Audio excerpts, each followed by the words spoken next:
Good afternoon, everybody. Let me just do the usual, just check, make sure that everything is working as it should do.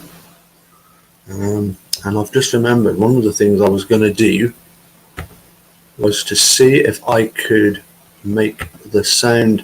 Yeah, I think one of the problems is that I've actually got the microphone set too loud, full volume, and I think that could be contributing to some of the issues with the sound. So hopefully that's better. Let's just have a. So hopefully that's better. Yeah. Just have a. So hopefully. Yep. Seems a bit better to me anyway.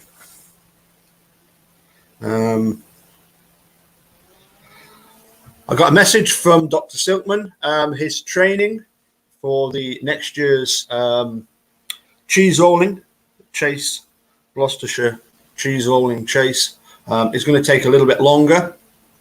Yeah, he's going to be laid up for a good couple of weeks, he seems to think, and got some sort of tranquilizers that he's on that are going to take a while to recover from, shall we say. So so I doubt whether we'll see, as I say, Dr. Silkman for at least a couple of weeks, but we obviously wish him a very speedy recovery and hope that eventually the hospital will put burgers and pasta and pizza on the menu. Well, particularly the pizza and the pasta. Hey, that would be a big improvement. So that's news about Dr. Silkman. Hopefully, a little bit of advertising here. Hopefully, you're enjoying the videos that I'm putting on, particularly the Christmas songs. Yes, hopefully not too long, Jazz. The Christmas tunes that you can have a sing along to. I think I've done, what have I done so far? We did the Jingle Bells one, Deck the Halls, and I've just today done Rudolph. So yeah, hopefully there'll be I'll put them into a playlist, and they'll all be there for popping on. And also I've been doing quite a lot of guitar videos. I've got some pupils that are learning these various tunes, and so I always want to give them a permanent copy of what it might sound like, not what it should sound like, what it might sound like. Because when it comes to music, there is no black and white, right and wrong. It's just everybody's own interpretation, but hopefully with most of the right notes in most of the right places. Anyway, I'm not here to talk about Christmas videos or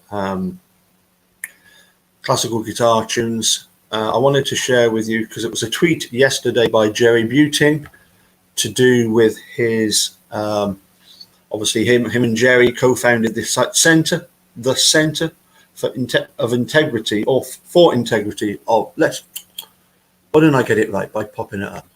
The Centre for Integrity in Forensic Science, CIFS. And of course, I will get back to the Strengthening Forensic Science series, which is excellent. Anyway, if we just have a read of what Jerry wrote yesterday. Please help us on Giving Tuesday, but I'm sure they're quite happy to take any contribution on any day of the week. Giving Tuesday, to reform the use of forensic science in our criminal justice system. Yeah, okay. Where faulty forensic evidence was involved in 24%, nearly a quarter of wrongful convictions. Obviously, including Stephen Avery, first wrongful conviction. And I can imagine the good doctor saying yes. And there's quite a bit of dodgy forensics in the second wrongful conviction of Stephen Avery. How you managed to get 90 times more DNA on a hood latch than anybody else would on that day. I think that's a line from a Stacey Seabrook song.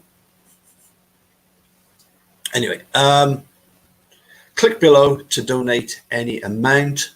And then if you go on down here, let's see what we've got here. Let's see if I can click on that, make that any larger. Well, there we go. Okay, so this Giving Tuesday, every donation is matched by the law firm of Lancer and Kubitschek until we reach our goal of $1,500. That means your dollar goes twice as far today. Click here to make a one-time or recurring donation. So if you are able to go to the just go to Jerry's tweet, you'll be able to give to the Center for Integrity in Forensic Sciences, and we'll see if we can't even pop that link in the description. I'll see if I can copy that. Copy the link and pop that into the description later. Okay. Didn't mean to do that. Sorry about that. Anyway, so yeah, as I say, that's the Jerry Buting tweet. Now then, where did I come across this?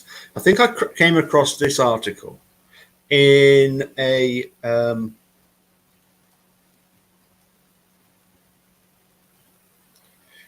in a post I saw. Now, where did I see it? Let me have a look.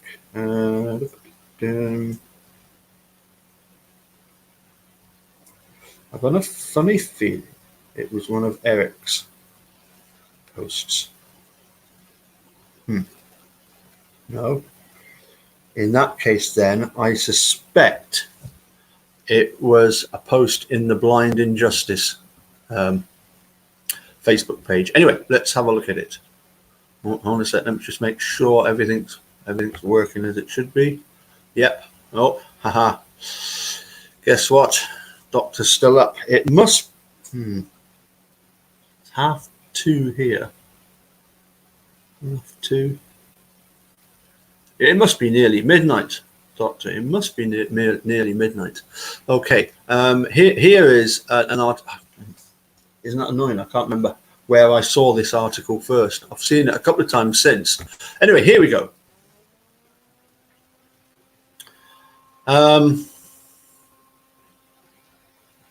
Amazing the way in which certain people, such as this particular individual, seems to think that, you know, the law applies to everybody else, but he can just bypass the law. He is the law. He represents the law. He can do what he wants. Long time Telluride. That must be a place in Colorado. Telluride. Attorney accused of sexual relationship with client, multiple other ethical violations. George Allan is subject to a disciplinary complaint filed by Colorado's Office of Attorney Regulation. That's interesting. It's Colorado's Office of Attorney Regulation. Kratz was dealt with by the Wisconsin Office of Lawyer Regulation.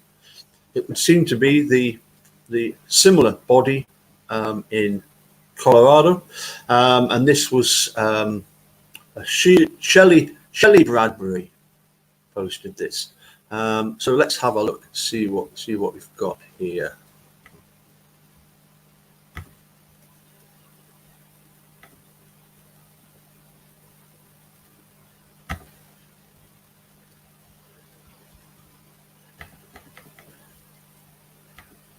I think that's a bit bigger.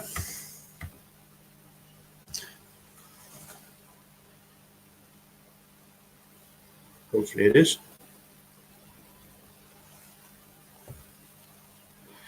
So, who are we dealing with? This is Attorney George Allan. This is the individual who the article is about. Okie doke. A long-time Telluride attorney maintained a sexual and financial relationship with one of his clients and violated a dozen professional ethics rules between 2016 and 2020, according to a disciplinary complaint filed by Colorado's Office of Attorney Regulation Counsel. Attorney George Allan, who is in his late 70s, is accused of representing the 49-year-old woman pro bono in multiple cases despite their relationship and without obtaining her written consent, acknowledging the conflict of interest as required by the state's rules of professional conduct. And at times when George Allan didn't personally represent the woman, he paid for another attorney to do so, according to the 26-page complaint. He bonded the woman out of jail and filed baseless and frivolous appeals, lawsuits, and other actions on her behalf, according to the complaint.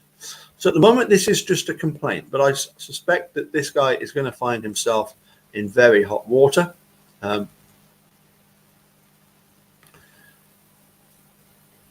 this is interesting, isn't it? The client was not comfortable with the situation, but felt that George Allan had power over her, the complaint reads.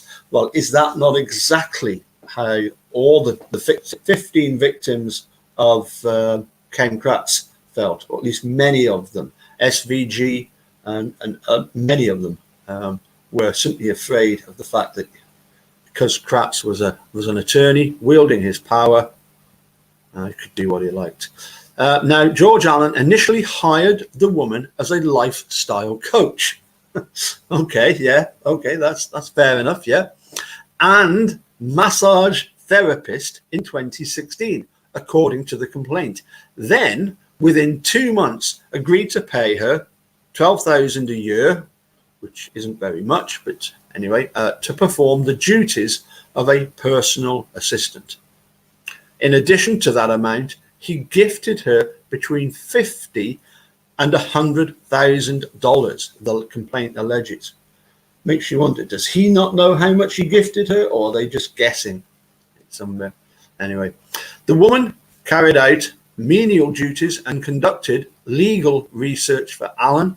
She traveled with him for work, sometimes sharing a bed on trips. Okay. And the pair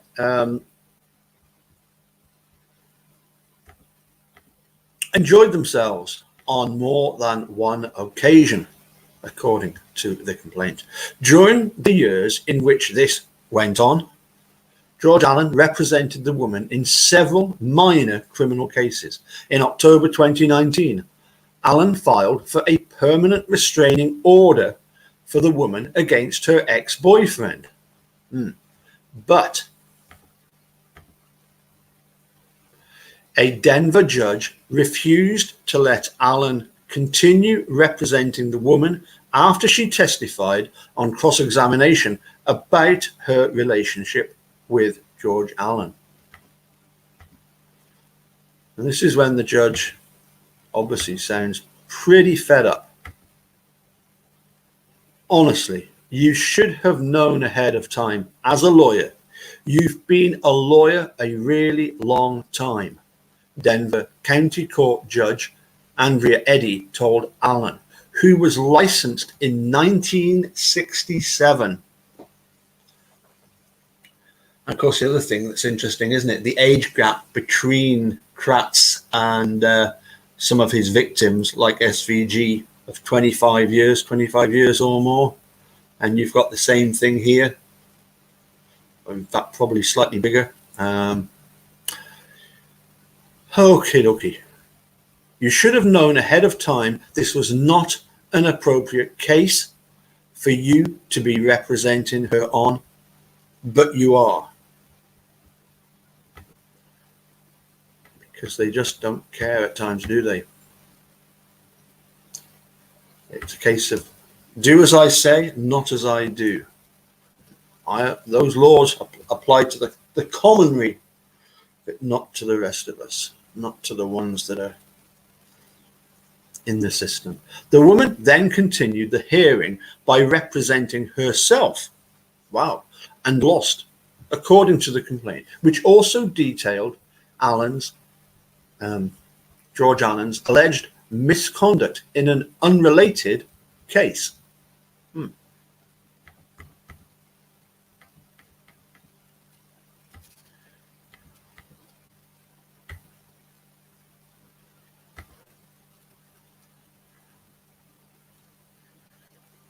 In a 35-page response, Allan filed in late October, he addressed at length and denied the allegations in the unrelated case, in which he is accused of failing to disclose key factual information, among other claims, but he did not respond to the allegations concerning his relationship with the lady.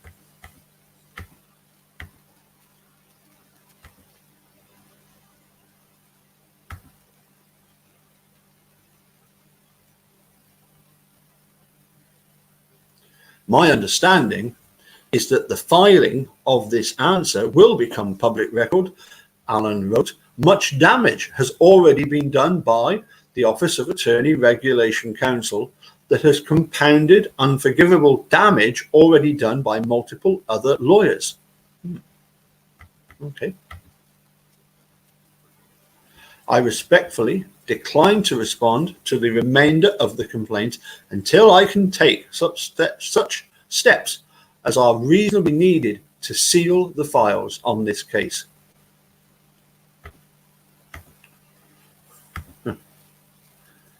And just like Kratz, get out the place. Allan, who also wrote that he'd recently moved to California. Is that where Kratz is? There must be like a mental home for disgraced attorneys there. Or if there isn't one, we should maybe set one up. And okay, anyway, carrying on. Allan, who also wrote that he'd recently moved to California, declined to comment when reached by phone on Tuesday. The case has not yet been scheduled for a hearing before presiding disciplinary judge William Lucero and the hearing board, which will determine whether the accusations are legitimate and whether discipline is warranted. So, okay, that's all we know about that at the moment. I just, as I said, I thought it was interesting that we seem to have these people who think that the law applies to other people, but not to themselves. Okie dokie. I'm going to crack on. We've got so much more to do, so much more walking to do. I've got to do 10,000 steps every day, and what am I up to already? Although I've lost nearly 9 pounds, so I'm not doing too bad. I'm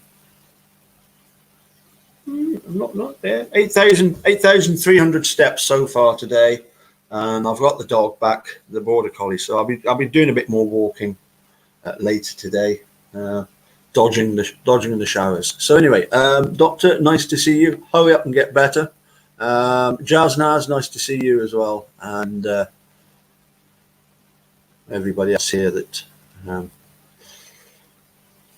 just here for the. If I look at these couple of articles. Obviously, if you are able to help out the Centre for the Integrity in Forensic Science, as we know, looking at that article about the strengthening forensic science, the article was the paper was submitted. This report was made. We've still to go over it. As we read though in the review of Blind Injustice, nothing was done about it. It's hardly surprising then that Dean and Jerry got together and decided what we could do as high-profile lawyers is set up such a centre. Okay, I'll see you all again soon. Take care and bye for now.